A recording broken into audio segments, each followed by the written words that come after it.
This chair has amazing provenance. In 1949, Eero, Saarinen, and Charles Eames designed a house, part of the case study program for John Entenza, who was the originator of the program and the editor and publisher of Art and Architecture magazine. And this particular LCW has as its provenance the Entenza House in Pacific Palisades. It came on the market from the daughter of the couple who bought the Entenza House from John Entenza, and it was part of the original furnishings. So that's kind of a home run when you're dating an antique, when you know the history of it. But it's important when you're dating something not to look on just any one factor.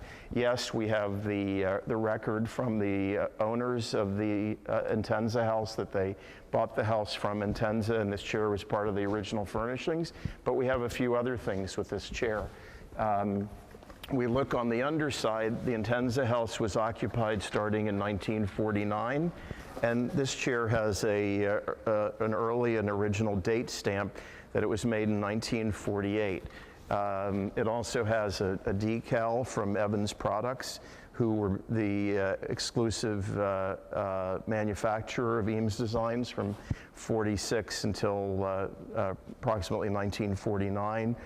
But you wouldn't want to just look at a decal, because a decal could be added. But now we've got three things going for us. We've got provenance, we have an early date stamp, we've got a label. We know that when pieces were made by Evans, that they used 12 screws.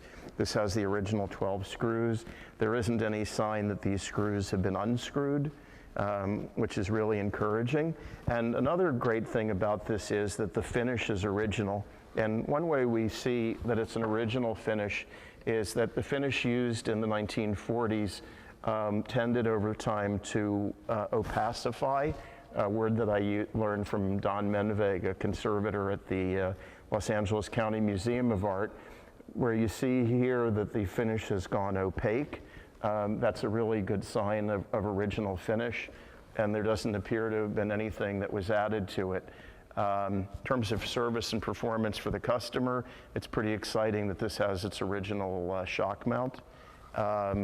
And we see other signs of opacification here. Probably at this time they used a nitrocellulose finish, and nitrocellulose, if people wipe it down, the finish tends to come off over the pores of the wood, and you run your hand along the surface of this, and it appears that this patina and this finish has aged the way you would expect it to age.